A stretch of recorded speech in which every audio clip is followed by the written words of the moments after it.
Yo, what's up? I'm KallaTheYapper, and I'm back with another video, or another reaction video, rather.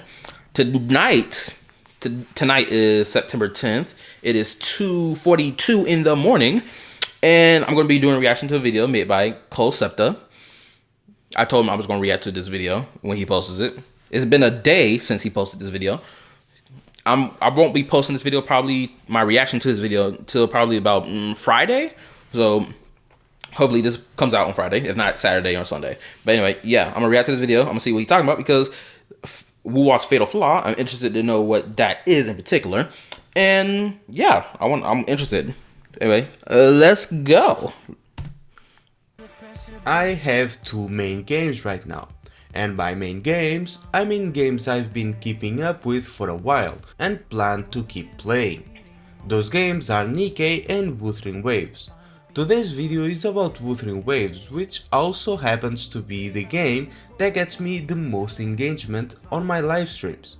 I get more views, chat is way more active, and it's just a good time overall. But I haven't been streaming it lately, and there's a reason for that.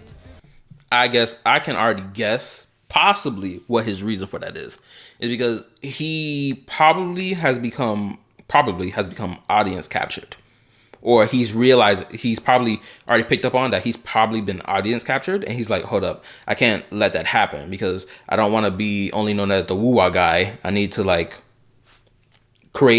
need to cut any type of pathway that will end up leading me to become that, right? Because I seen the games he plays. I was in one of the I was in like two of his streams, and the one stream I was in when he was playing Wuwa and playing Brant's story quest. I haven't done it yet. And the another stream I was in was legitly this week. I think it was Monday. He was playing what was it? I think he was playing Resident Evil, one of the remakes, I believe.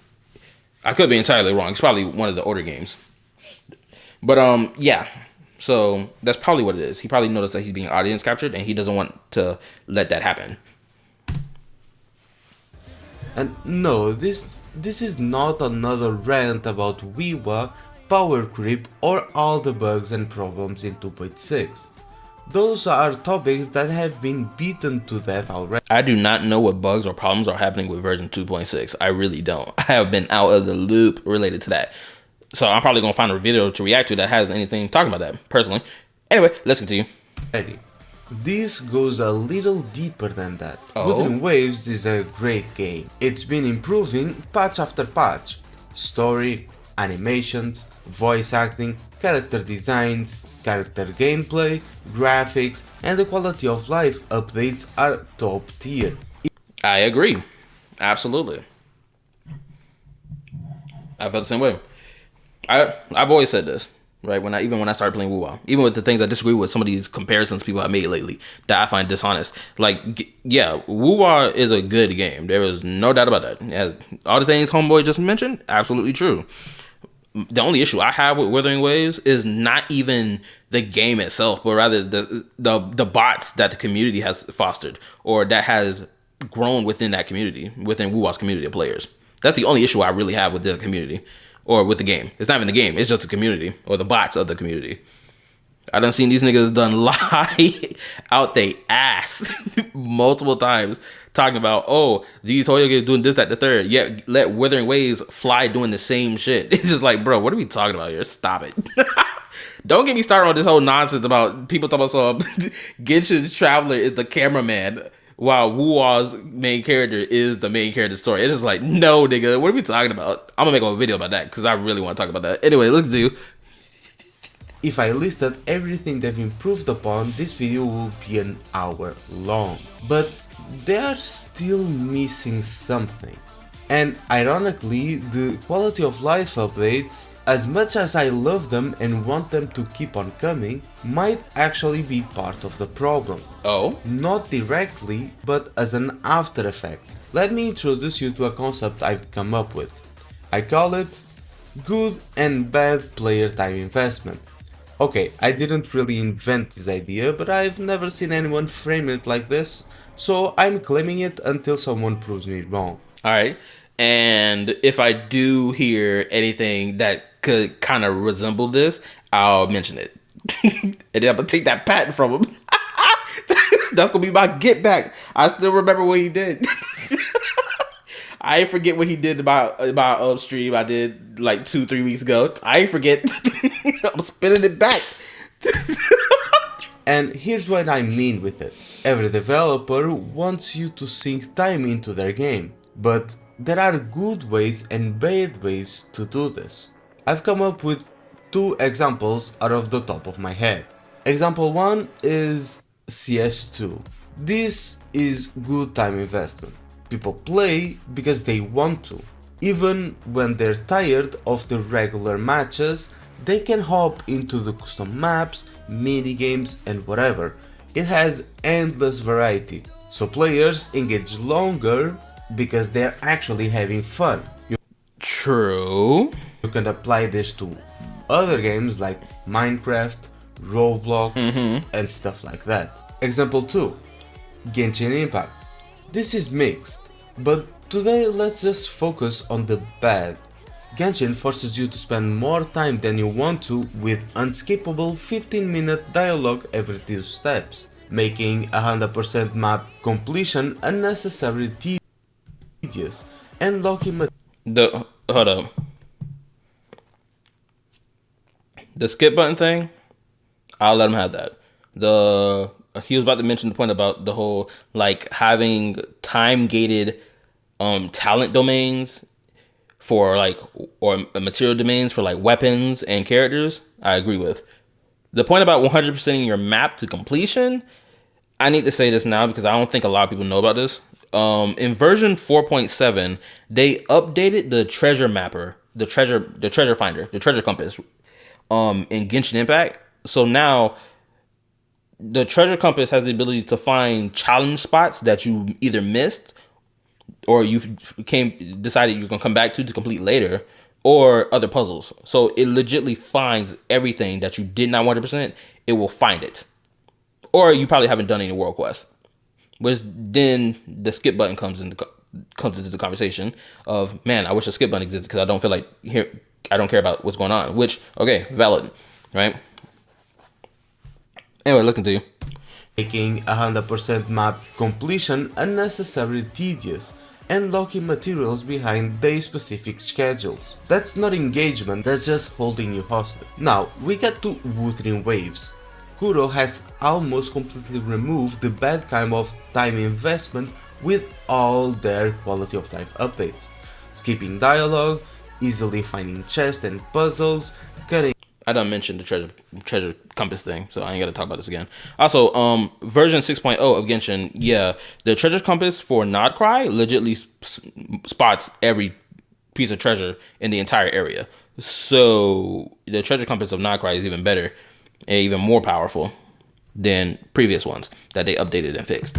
Updates, skipping dialogue, easily finding chests and puzzles, cutting out tedious grind, and that's great. But the tedious grind thing, I would argue that Genshin actually fixed this, right? Because like, for example, daily commission stuff, right? For daily commissions, you don't even need to do the daily commissions anymore. They fixed this like last year, where now you don't need to do daily commissions. You just go around exploring, finish a quest, finish a character story quest, play the main story. You're gonna get all that energy or whatever from completing that. You'll even get rewards for doing that, so that you don't have to do the commission rewards, the daily commission rewards at all. So they actually fixed that entirely. So that's not even something to complain about now.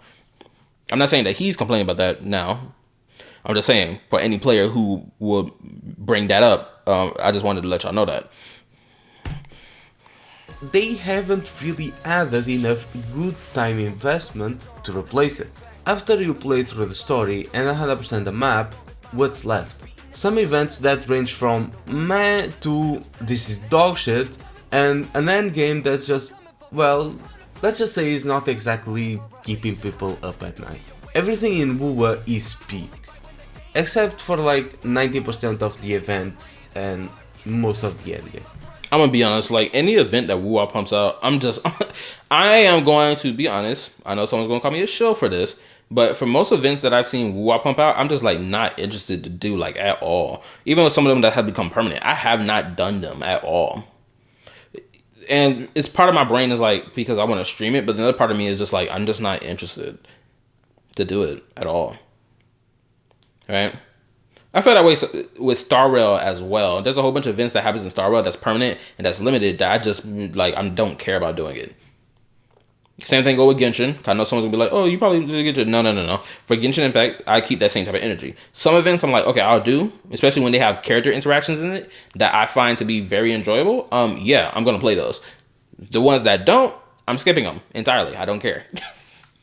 And then Zone Zero, same way. Like there was like legitly 2 events that going on before version 2.2 dropped, and I could have played them, but I didn't because I was just too lazy.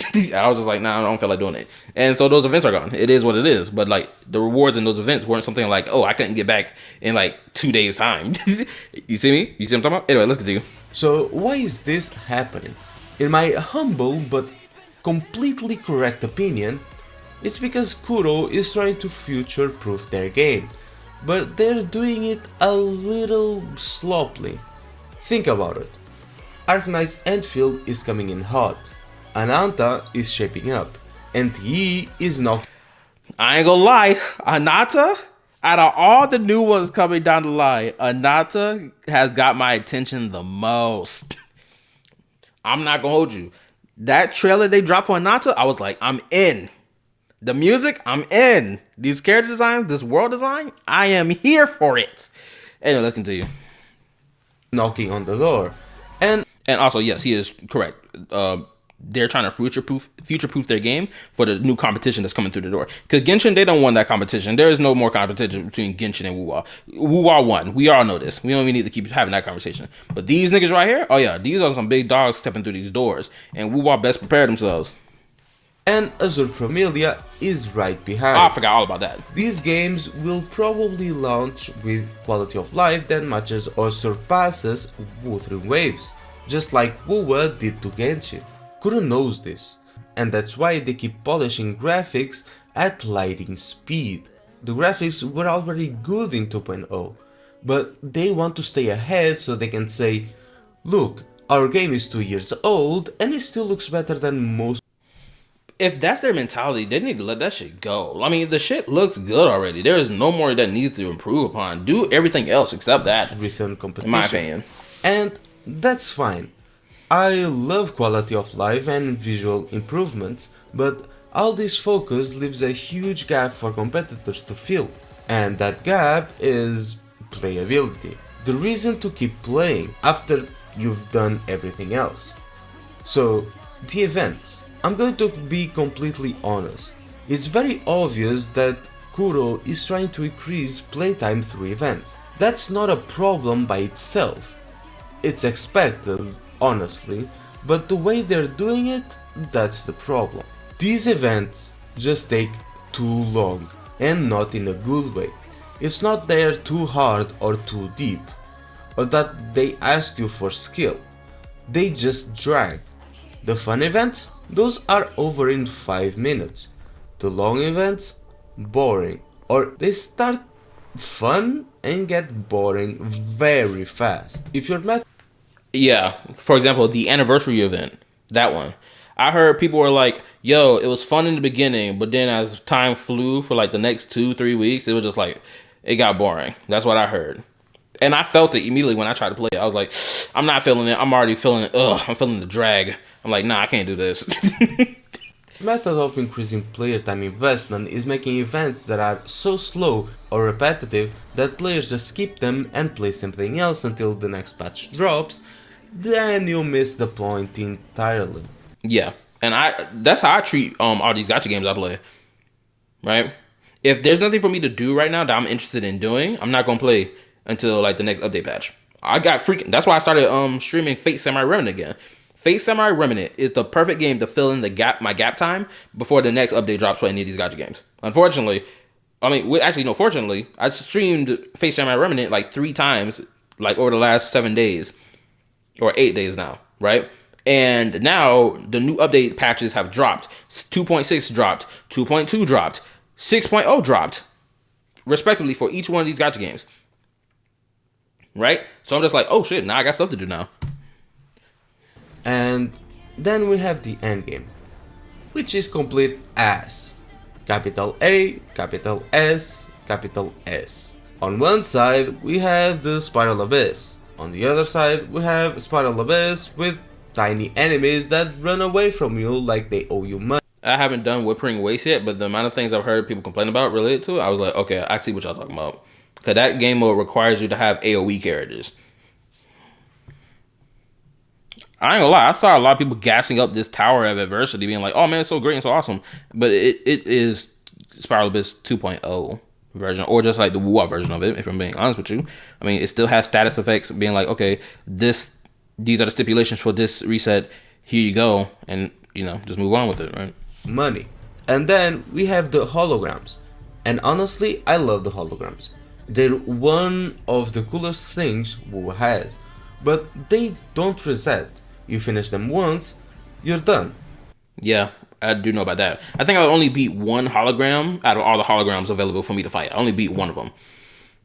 So, I still gotta build my characters and get them right so that I can crush them faster, but anyway. That's not really endgame, that's just an extra hard boss fight. They could make it so that a random 3 or 4 holograms could reset each patch. They don't have to make every single one reset at once. So, at this point, you've played the story. You are 100% of the map, which is achievable very quickly, done the towers, done the holograms, cleared the events, and now what? There is still 20 more days until the next banner and the second part of the story quest. Then you do that, and you log off and wait for the next patch. And no, I'm not just here to complain. You didn't click this video, liked and subscribed just for me to rant with no solutions. Here's how I would fix this. First off, okay, so he already about to say the first thing I was about to say, damn it. I'm gonna go ahead and say mine first before he even gets it off. You know what you could do in that spare time when you ain't got nothing to do? Play another damn game. Play a AAA game. Go play a game that actually you can finish from start to finish. Play Dead Space. Play Dead Space 2. Play Dead Space 3. Go play the Dead Space remake. Go play any other game that exists that you can get done from top to bottom. Or, better yet, go play a different live service game. Play Fortnite for a little bit. Go enjoy some of that before the next reset happens. There's some enjoyment to be found there. Shoot, go read something for crying out loud. Go talk to AI girlfriends if you want. Do something else with your time. Oh my goodness. Anyway, you get the point that's being made. Let's continue. Tough, the challenges. I will start by firing whoever designed some of these challenges. You know that flight challenge in Septimont where you can literally go AFK, touching nothing and still get full points? Wait, what? I mean, I'm not really doing anything. No, it's not. I don't know why they make these challenges. Like, I'm not doing anything. They shouldn't make this like control your character, because I'm not clicking my keyboard. Oh, I think I did this one. Yeah, a challenge like that is so lame because you have no control over that. At least I'm gonna give a comparison here. In Genshin Impact, when it comes down to like them Saurians that can fly, the game does not take control of your Saurian. You have to control it and manipulate it in order to get the rewards. Right? You gotta break through the walls that's in the air to get the points off, so that you can like 100% succeed in the race, or in the time limited race time that you have, right? Right now, I'm just going, and I don't have to do anything. Why do this if you don't have? Why make it a challenge if you don't have to press anything, right? I haven't touched my keyboard once since starting the challenge. What the hell? This is something I'm going to point out in the survey. Yeah, this is really lazy. And then it's supposed to gas you up to some I S. didn't touch the keyboard. Yeah, that one. That's not a challenge, that's just free chest delivery service. Get someone on the team who can make actual challenges and make them diverse. Bring back the type of stuff we saw in Jinzo. That was fun. And I know for a fact that players have been sending really good suggestions in surveys.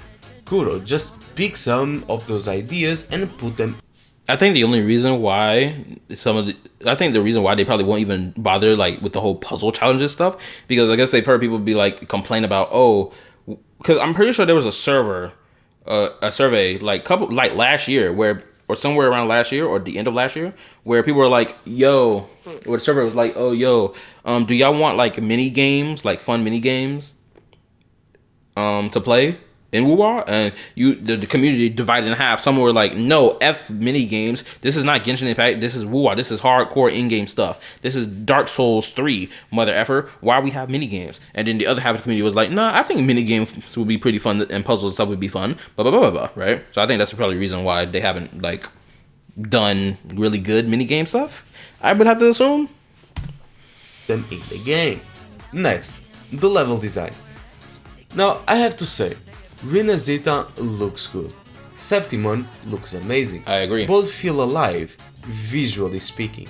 But when you're actually exploring them, there's basically nothing to do other than side quests, which I really don't like doing. No caves to explore, no hidden. I would argue that some side quests unlock more areas for you to explore.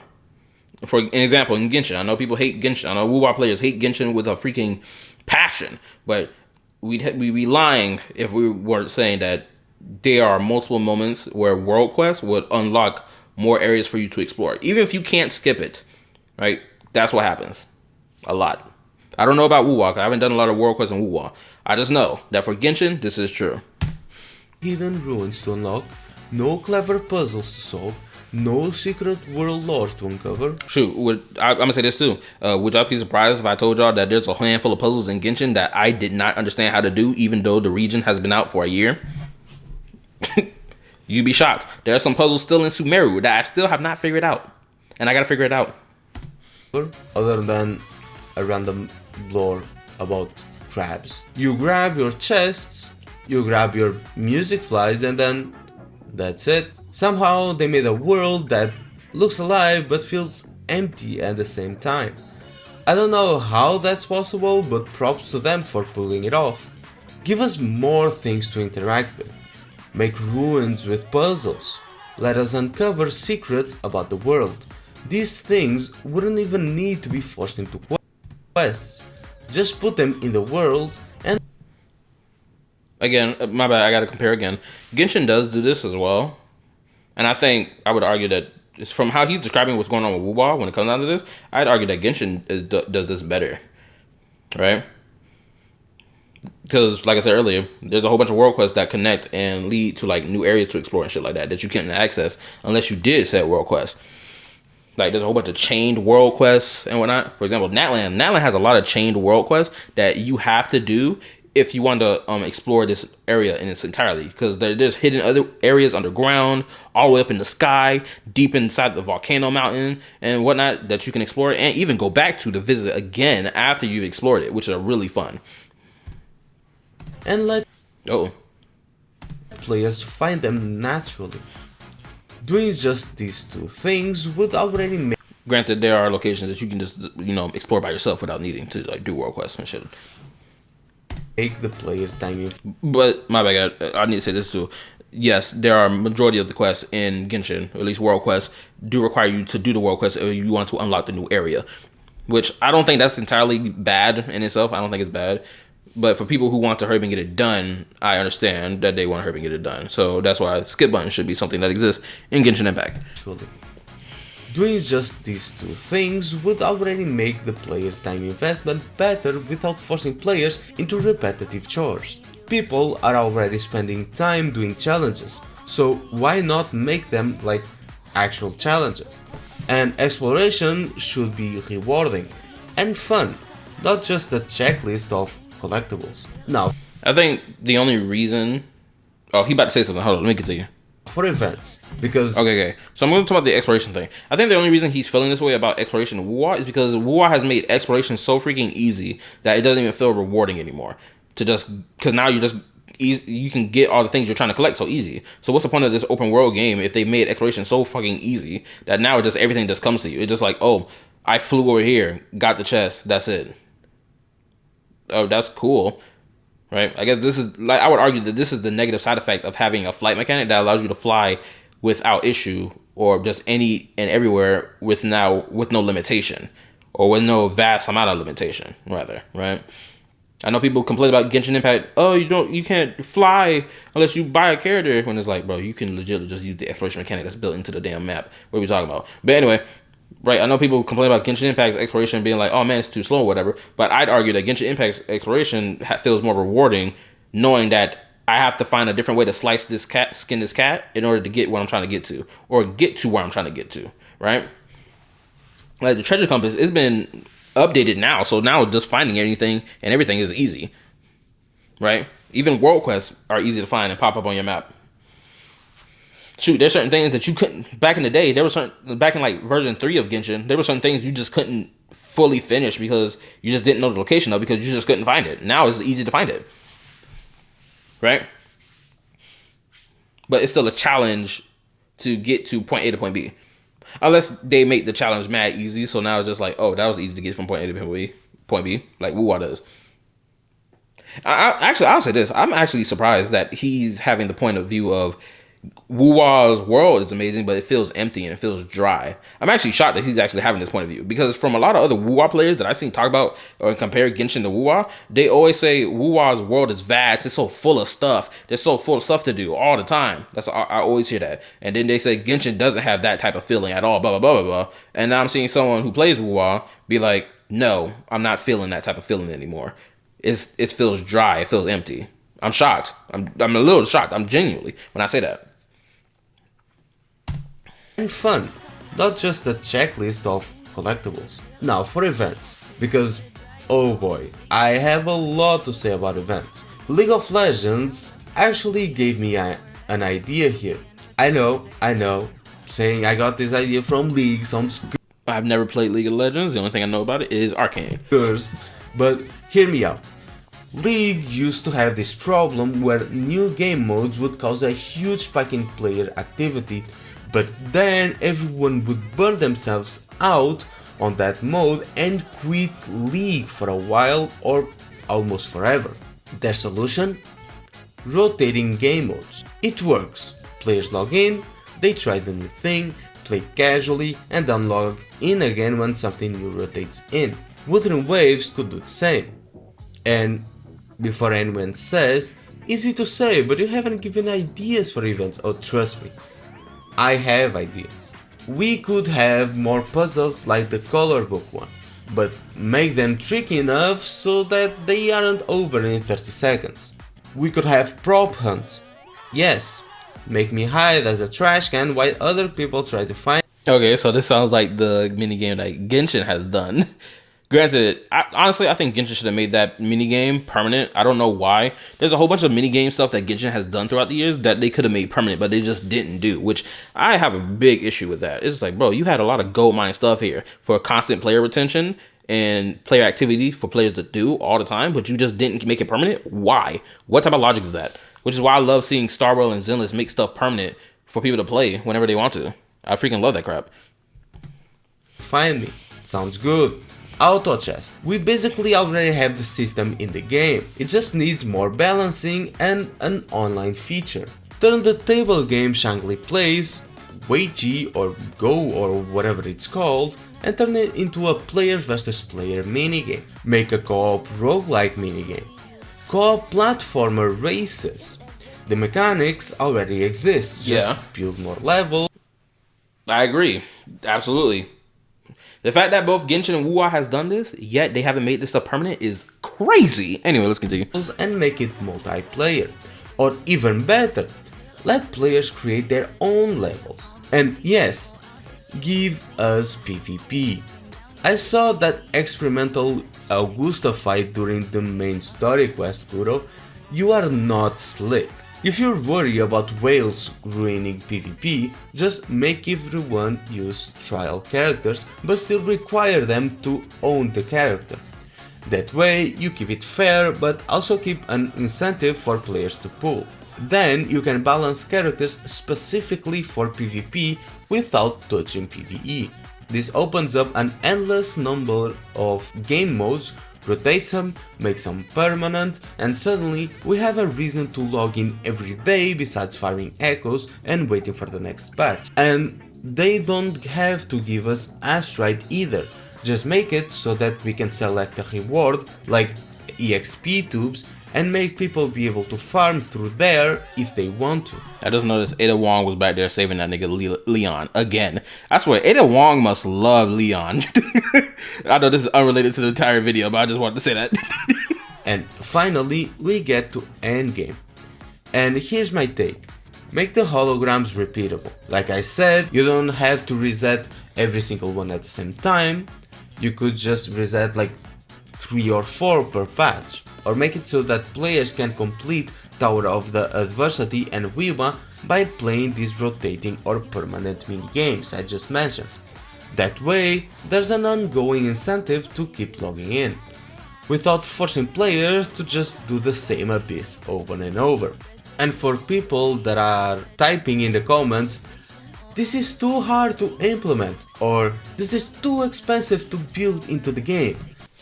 If anyone is in his comment section making that claim, you are no different from the Hoyo shills that Wuwa bots love sitting there saying that they're better than. You are no different from each other if you made that claim. If you even try to say it out your mouth, don't do it. First off, for a company making close to or even over 100 million a month, I don't think it's too expensive. And if Nikkei can pull this off in a light novel style game, then Kuro can also pull it off. Oh, if Nikkei has done it, then granted, I think it's valid to say that Nikkei is not an open world game. It is a I don't know how to explain Nikkei's gameplay. It's a shooter, but like it's kind of like 2D flat shooter. It's like there's no real like open world exploration. I think that's the biggest difference. And if that is the reason why they can't implement these things permanently into the game mode because they have this open world shit that's taking up a lot of space, then okay, valid. But if that isn't taking up any space and you can't implement these things, then go ahead. Like we already see that freaking Genshin is implementing this freaking sandbox thing in 6.0 technically. I haven't activated it yet. I don't know how to activate it. But yeah, if Genshin can sit there and make that sandbox so that it can increase player retention and player time, right? Then Wuwa can do the same. Pull it off. Also, if it's not an excuse for Hoyoverse to not improve Genshin, it is also not an excuse for Kuro to not improve Wuthering Waves. Exactly. And I can already smell people saying, Wuwa doesn't make 100 million a month. They only made 16 million this month, or whatever. I have anyone trying to make that claim, try to play freaking what's the word I'm looking for? Semantics about the freaking numbers. Don't make give a crap. Those are billions to millions, bro. I wish I had that type of money in my pocket. The crap. nothing to say to you. Someone is bound to respond to you in the comments. Though 16 million is still more than enough, to be honest. All of this might sound like a lot, but it really isn't. Honestly, if my biggest complaint about Wuthering Waves is I want more stuff to do in the game, I think that's pretty good. This is why I don't stream Wuwa that often. Not because I don't like the game, but because there's nothing exciting to stream besides grinding. And True. Which is why I do this thing where I hold off on like doing certain things. I got a whole like backlog of story quests I can do and like other stuff in both Genshin Star Rail, Wuwa, and Zenless. So that's why I have plenty to do because I don't like blow it all in one go, right, and burn myself out. Granted, I'm now playing Face of My Remnant again, so I have that to do now, and I really am enjoying my playthrough of it. But anyway, let's continue. And I'm hyped for the next story quests. I'm hyped for Yuno and Galbrena. But I'm also I decided that I'm going to skip Augusta and and I'm getting Galbrena. I saw her splash art image for when they announced that she's coming in the next patch. So I was like, you know what? I'm snatching her. Yep, absolutely. I thought I was going to go for Augusta. Nope. I thought I was going to go for Nope. Getting Galbrena. End of story. Also hyped for Enfield, and that's where competition comes in. Kuro, keep pushing the graphics and quality of life, but also start giving us playability so players like me have something to chew on between patches.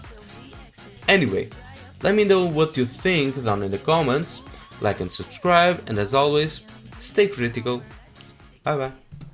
Okay, that's the end of the video. I agree with what he was talking about throughout the video. I know I made a lot of comparisons between Wuwa and Genshin in the video, but I think that was necessary for me to say. Yeah, I agree. And that doesn't go just for Wuwa. It goes for Genshin, Star Rail, Zenless as well. And I think, surprisingly, I do think Zenless, Wuwa... No, I think Zenless and Star Rail has kind of like handled this problem themselves by making certain content permanent and by recycling certain content over and over again. And not only that, I'd argue that Zenless has created a whole bunch of given multiple different types of content, a variety of content. There we go.